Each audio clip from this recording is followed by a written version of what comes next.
Saya ingin tahu dari Satria, demo ini mau apa? Silakan Satria. Siap. Terima kasih Bang Karni, selamat malam. Abang-abang, senior-senior yang kemudian hadir pada kesempatan kali ini.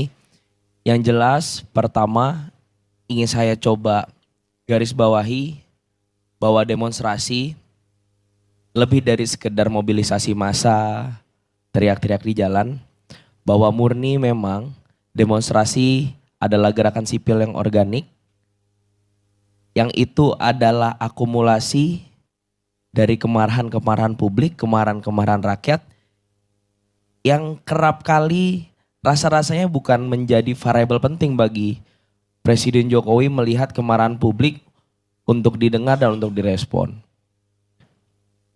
Dan di sisa-sisa hari, di sisa-sisa waktu dalam kepemimpinan Presiden Jokowi, kami merasa belum ada, kalau kata anak Gen Z Bang, feel guilty gitu, rasa bersalah.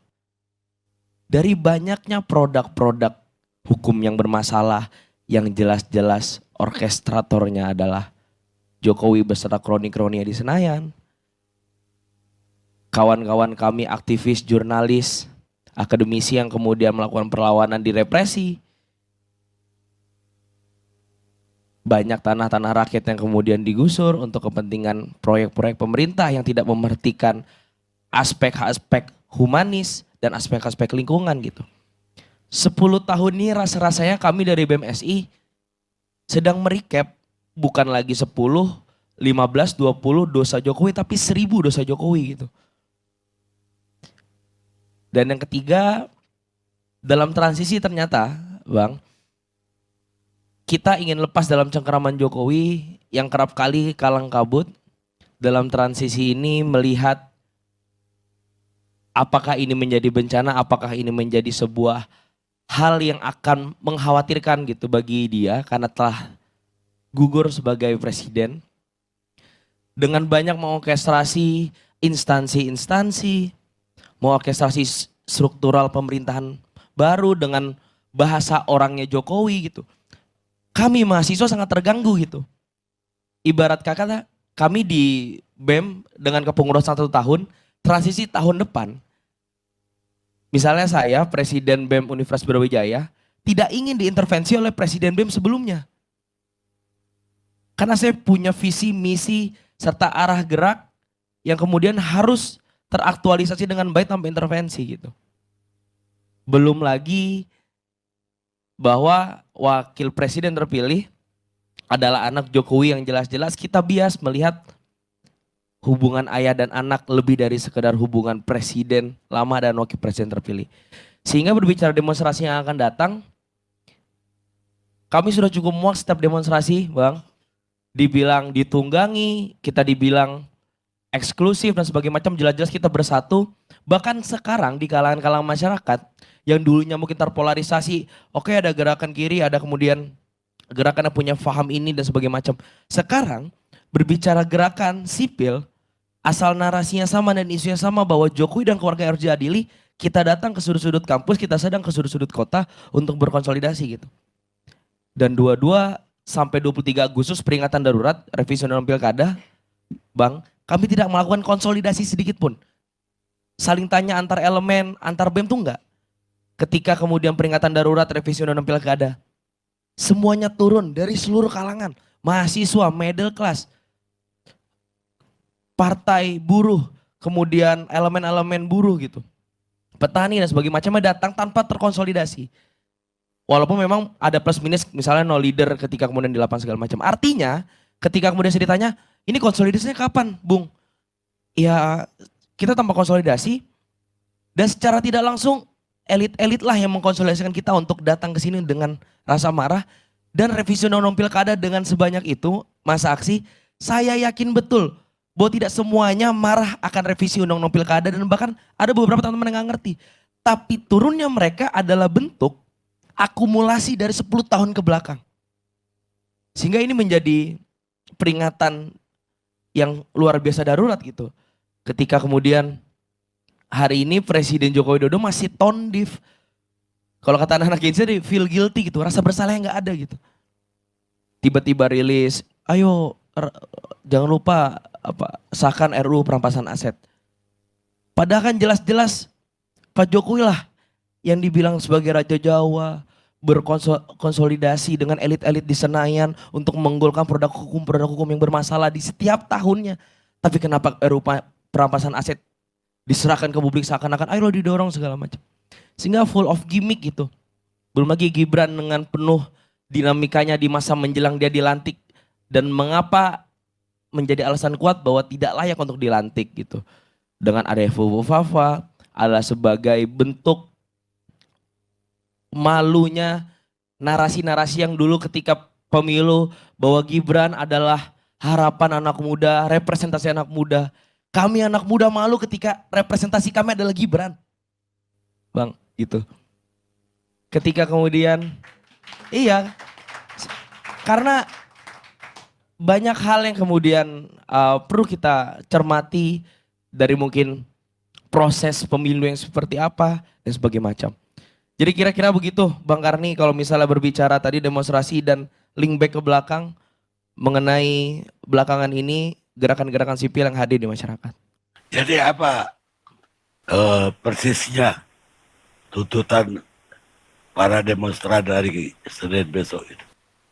Oke, yang jelas tajuknya pertama Bang adalah mengadili Jokowi dan keluarganya serta merefleksikan 10 tahun kepemimpinan Jokowi plus menjadikan preferensi dan peringatan yang begitu darurat kepada presiden terpilih yakni Prabowo untuk tidak main-main pada variabel yang namanya masyarakat, bahwa variabel masyarakat harus perlu didengar.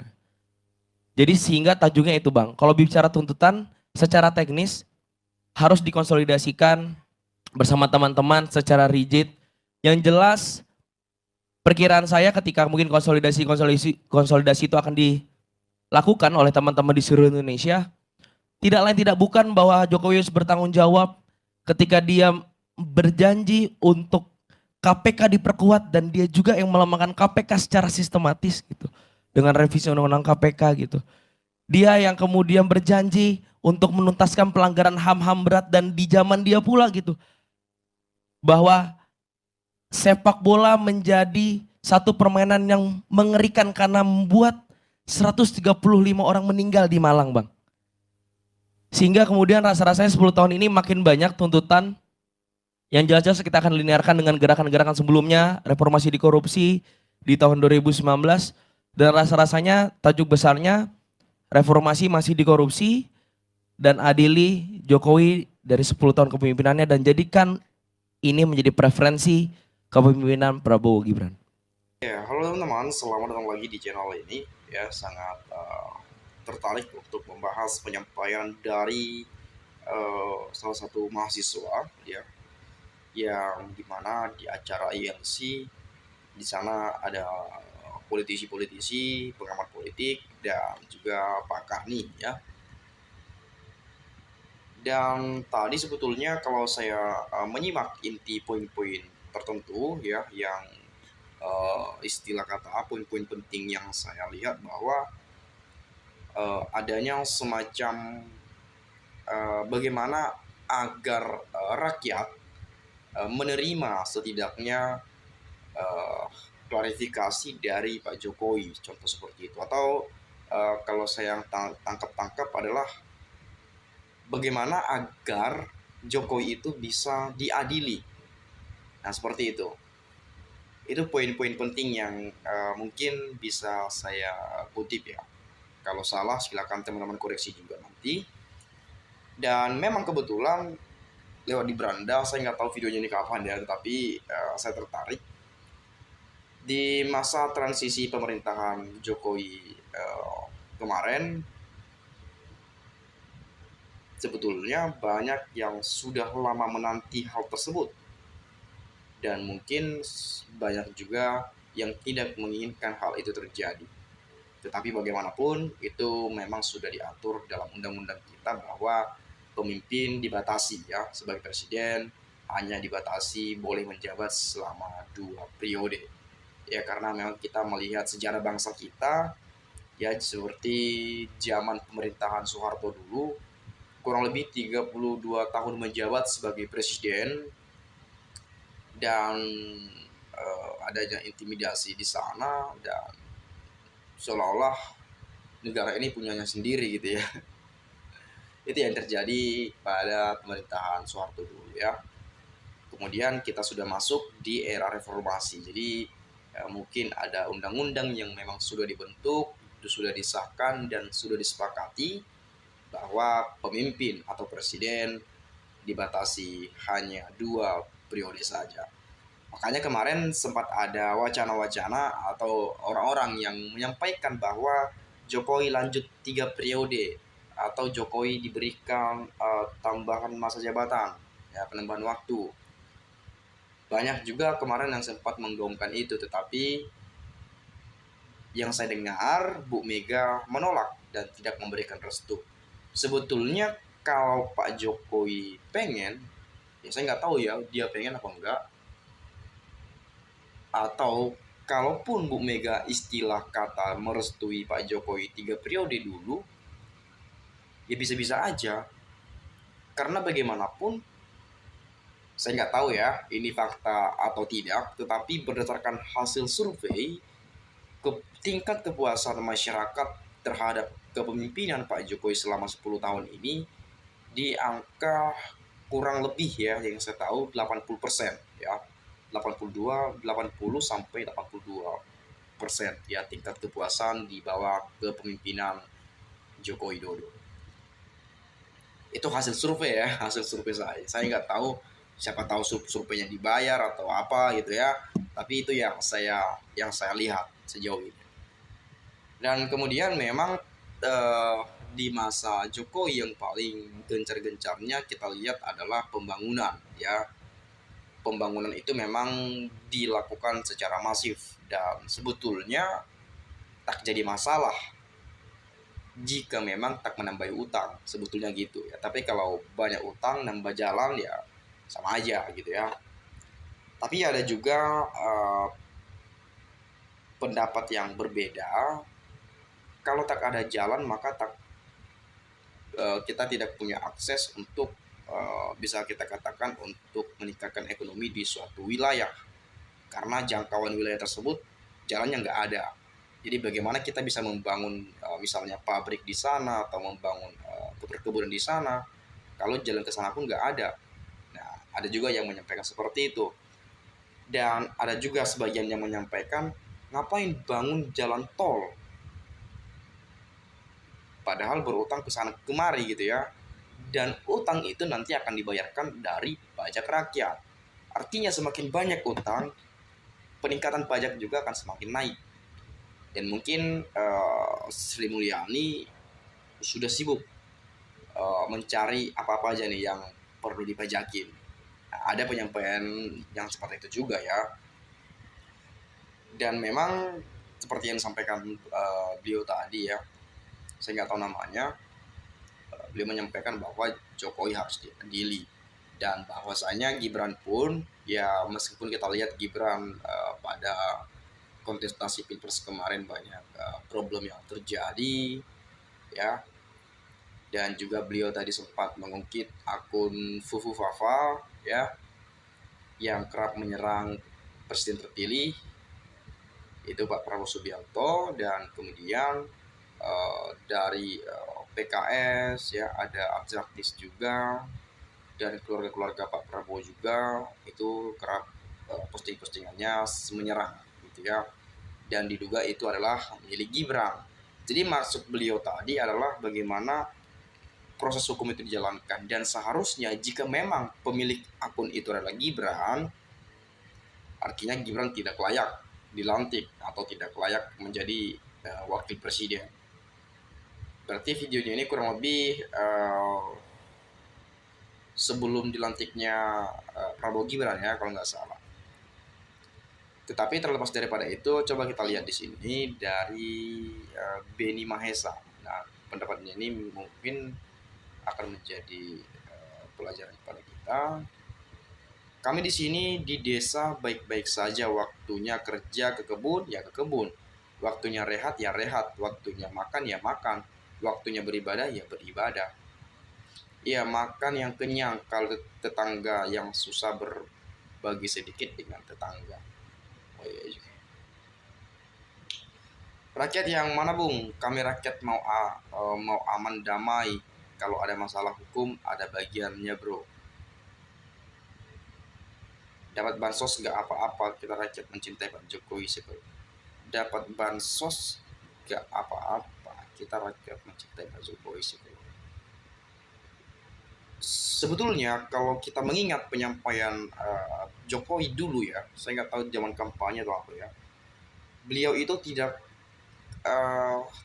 mau memberikan semacam eh, bantuan-bantuan sosial kepada masyarakat. Tetapi seingat saya dulu beliau pernah menyampaikan bahwa lebih baik membangun atau membuka usaha UMKM ya seperti itu. Jadi kata-kata bansos ini dulu nggak ada, bansos apalagi BLT seperti itu dulu ya, dulu di zaman kampanye atau acara apa saya pernah mendengarkan itu nggak ada dulunya nggak ada ya, tetapi setelah menjabat ya itu dibuat, tapi nggak tahu juga sebetulnya ya memang harus dilakukan apa tidak. Tetapi di awal-awal kata bansos sama BLT ini nggak ada dulu ya.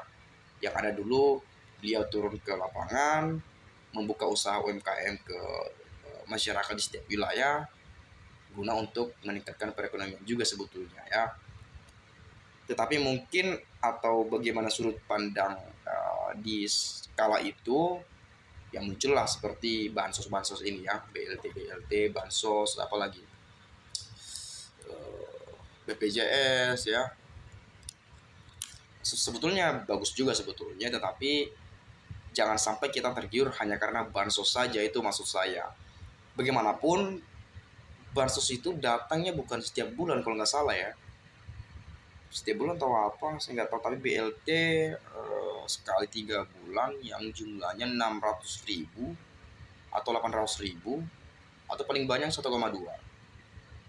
Dan seharusnya negara itu memelihara fakir miskin seperti itu ya. Jadi itu sudah menjadi tanggung jawab mereka sebetulnya. Jadi kalaupun kita dapat ya memang bersyukur, tetapi sebetulnya kita jangan sampai mencintai seseorang karena ada bansosnya gitu ya, mencintai Pak Jokowinya karena ada bansosnya gitu ya.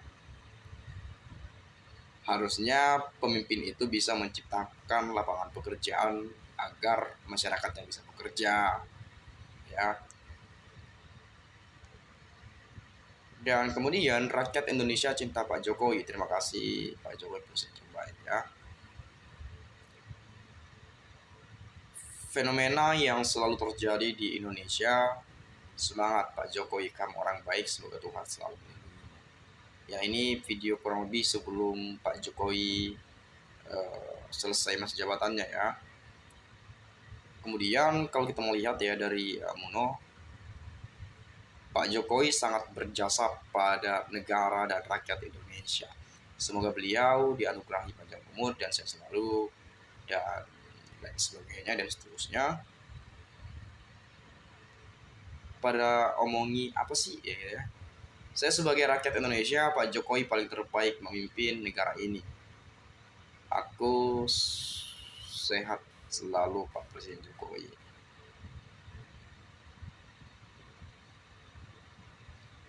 Kiranya presiden kita tercinta selalu dilindungi Tuhan, percaya Tuhan Maha Hakim yang adil.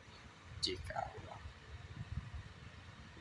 ya sebetulnya memang ini sempat panas-panasnya ya karena kejadian Pilpres kemarin sebetulnya ya, yang saya dari sudut pandang saya. Ya meskipun banyak oposisi pada saat kepemimpinan Pak Jokowi sejak 2014 sampai 2000, Pilpres 2019 sampai 2024 itu sebetulnya banyak ya. Tetapi yang paling panas-panasnya adalah ketika Gibran maju sebagai wakil presiden untuk berkontestasi pada Pilpres 2024. Nah, di situ mulai panas-panasnya. Mulailah bermunculan semuanya. bermunculanlah sivitas akademika, mahasiswi dari segala perguruan tinggi negeri dari seluruh penjuru universitas di setiap pelosok negeri ini. Mereka menyuarakan keturut prihatinan atas tindakan dan juga atas hukum yang terjadi di negeri ini. Karena yang dipersoalkan adalah usia minimal cawapres pada saat itu yang memang kebetulan usia Gibran tidak memenuhi syarat. Kebetulan atau tidak kebetulannya karena ada pamannya di sana, ya jadi orang beranggapan Gibran lolos karena memang dia anak presiden, karena ada pamannya di sana di MK. Buktinya pamannya diberhentikan dari jabatannya sebagai ketua MK karena ada pelanggaran yang sangat fatal yang dilakukan. Keputusan yang sangat fatal yang dilakukan sehingga beliau diberhentikan dari jabatannya. Jadi itu yang sejak saat itu yang saya lihat ya, jadi panas-panasnya seperti itu ya. Itu yang saya lihat.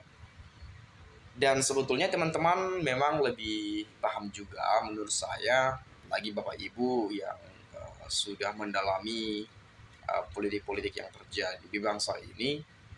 Saya berharap teman-teman, Bapak Ibu memberikan penyampaian kalian di komentar pada video ini agar nantinya kita dapat sama-sama saling bertukar pikiran antar satu dengan yang lain melalui komentar pada video ini. Mungkin itu saja teman-teman. Saya minta maaf bila mana ada penyampaian ucapan, kata-kata yang salah dan tidak menyenangkan. Saya minta maaf. Sekali lagi saya ucapkan salam inspirasi, salam NKRI, Hari Jumat.